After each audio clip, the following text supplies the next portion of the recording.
pregnancy, we got a baby, we got a heartbeat.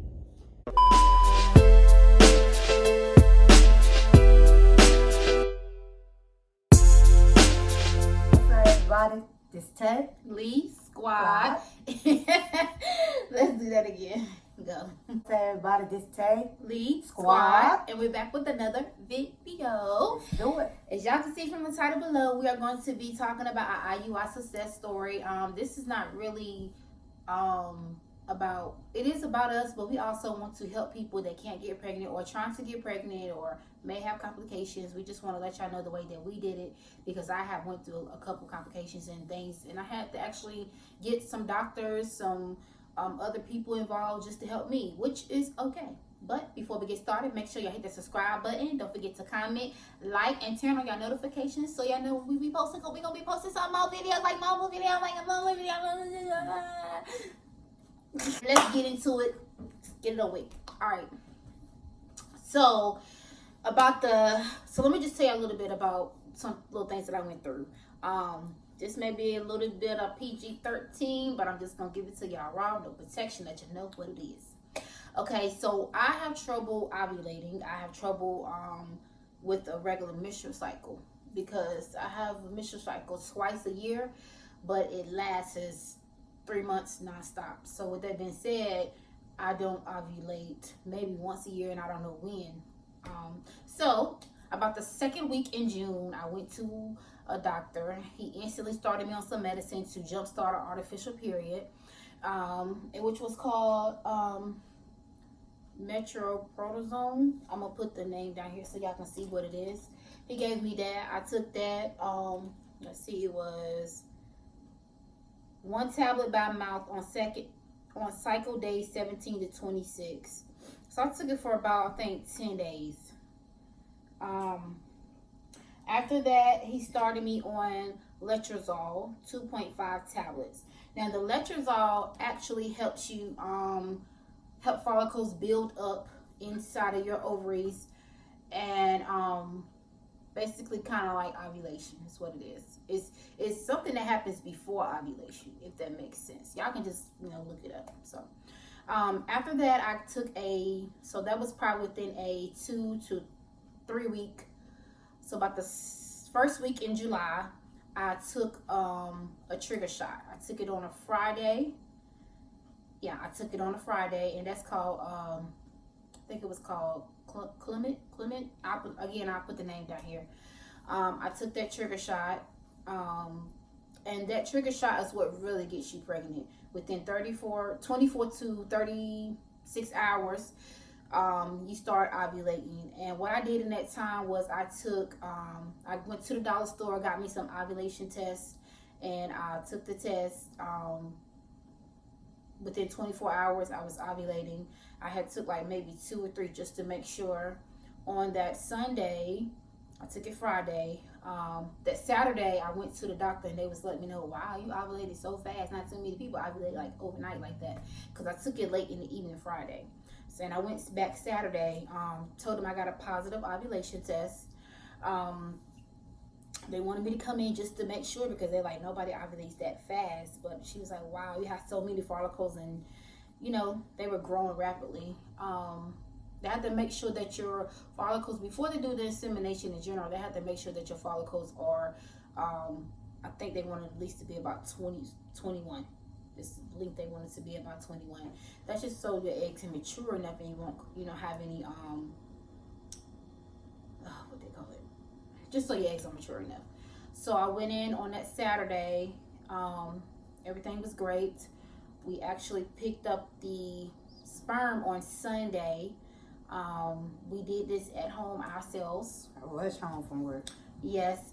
As soon as you get it, it's frozen. So if we wanted to do it ourselves, just because we want to just make things feel real. The experience. Excuse me.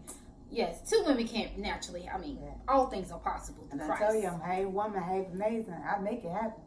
That you did. I made a baby. Okay. I paid for the sperm, but I made the baby.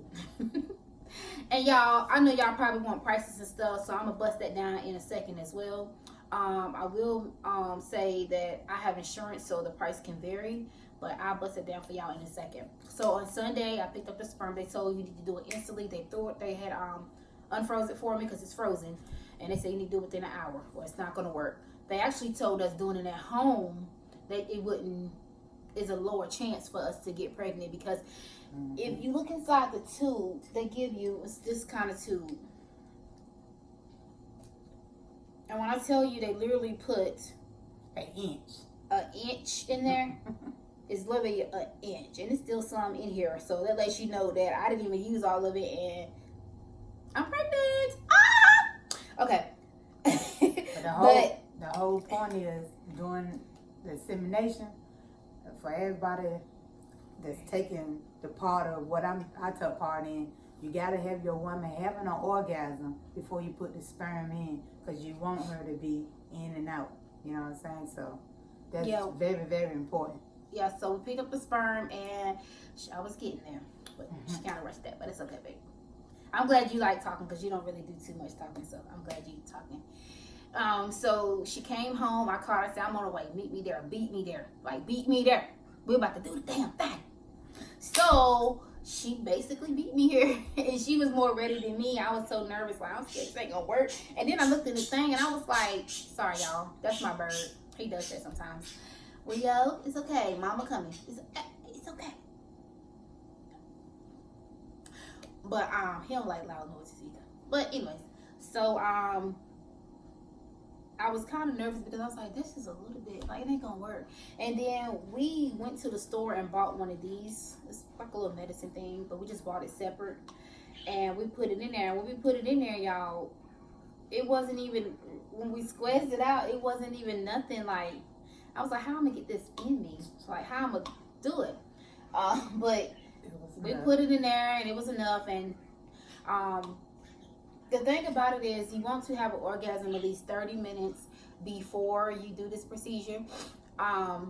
Is what we did. And then I put my feet onto the headboard and I had just laying back and I let her inseminate me. And after inseminating me, I stood there for maybe about 30 minutes and then had another orgasm, and then I stood there for about another 30 minutes. And then I was like, okay, I've been here an hour total, so everything should be. I wanted her to run out to the store, and I think it's called Pre-Seed. And she was like, let me go get it, because we really want this to work. I'm like, you know what? We said a prayer. We just, and just believing that everything was going to work, and we just let it be. Okay, just to bust down some of these prices right quick. My pills, I didn't have to pay for none of my pills because of my insurance. So I really can't tell y'all, if I don't have insurance, how much I would pay for them. I really can't tell y'all that, but I will say my insurance did not cover the sperm. And for the sperm, we paid $8.55. And I didn't know until I was getting ready to get the sperm shipped over to my doctor's office. It was almost an additional $300 just for them to ship it. So I think it was probably a total of $1,100 that I had to pay. But we wanted it so bad. So my wife was like, $300? We go pick it up ourselves. I said, it's in California. So, but she don't fly. by the time we fly and get it, it'd be $300. I need this right now. So they shipped it overnight and everything. So like I said, that was about $1,100. As far as my appointments, I didn't really have to pay much out of pocket unless I actually had to see the actual doctor, and that was probably about $60. I had to probably pay that about 3 times, and I went about 10 times to visit. And that was it. So and my insurance covered 80% of it, so that's why I had to pay. Having a high deductible insurance, you do have to pay something sometimes. So so we did that around, I think it was about the 6th. My first symptom was, this was like a day later. We was at my sister's house, and I had this belly button pain, but I'm thinking like, ain't nobody pregnant that fast. But I was just like, it was just something in me, like, it's faith. Faith was in me, like, this really worked. My wife's like, I knew it. My wife like, and I did it. I know. She's like, you okay? You all right? And I'm like, yeah, I just got a little belly button pain, but it's all right. Considering that I know the exact date that I got inseminated, the exact day I know when I ovulated, then we know we knew our due date, everything like that. Once we found out that we was pregnant, let me not jump start. So we, it was like 2 days later, and I was at work, and y'all, I had gas before, but I never had it like this. It was to the point I had to go home. My legs started, and my upper thighs was hurting. My stomach felt like it was just balled in a knot, and I had gas really bad. And I called my wife and let her know. She said, "It's the baby." I'm like, "Baby, it's only been 2 days. Like, ain't no way it's the baby yet." But she was like, "I'm telling you, it's the baby." A couple days passed. All I wanted to do was to sleep. I said, you know what? I'm still kind of in denial. Not that I lost faith, but I was just in denial. Like, but she just knew this whole time. I do want to mention with the trigger shot that you take.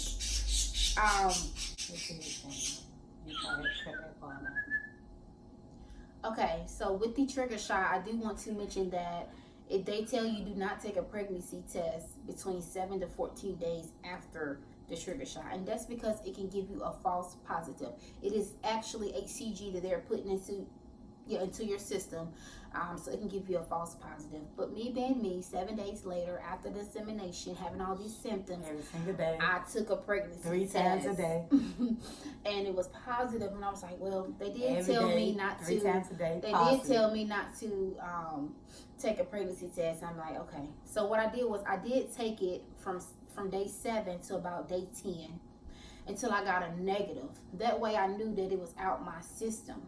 So about day 10, I had took it, and I had got this fake line. So I was all right. So maybe it's getting out my system. So a couple days later, I was taking them again, 10, 11, and 12, and I was getting nothing but negatives. It was a week before my period, which was the week before the 24th, and I was taking them. Started on a Monday, and I had took it, and I was getting a negative, and I was like, oh, it didn't work, because by now I should have a positive.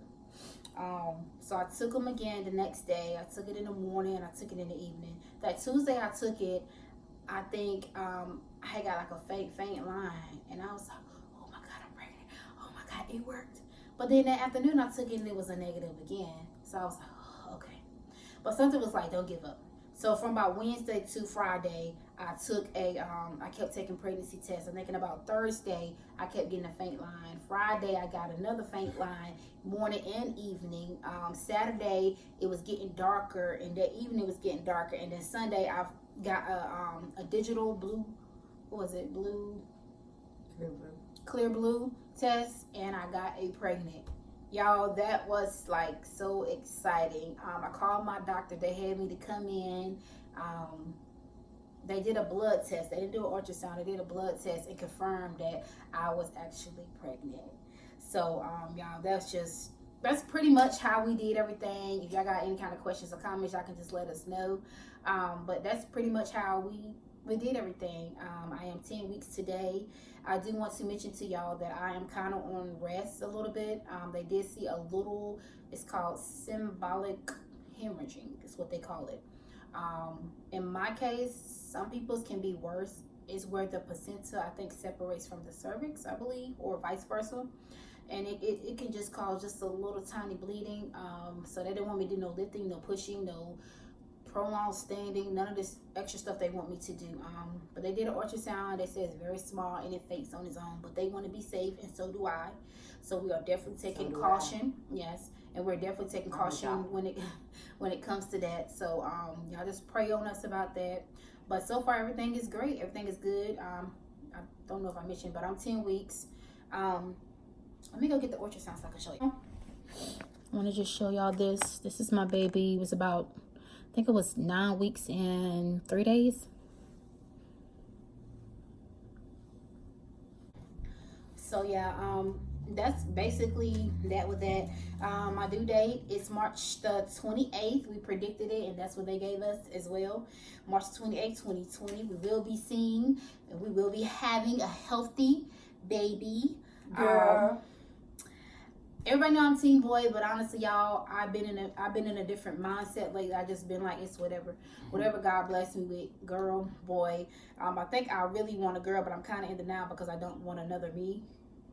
Because I know sometimes I could be hard to deal with, but honestly, whatever he blessed me with, yeah, I'm sorry, I'm out of breath. That's one of the side effects. But whatever he blessed me with, I'm gonna be so satisfied and so happy. just for him to allow me to show him that I am ready to be a mom again. So I hope you guys enjoyed this video. Don't forget to like, subscribe, comment. Y'all turn on your notifications for more videos. We love you guys. Until next time, you have a wonderful, awesome, magnificent, blessed day. Peace.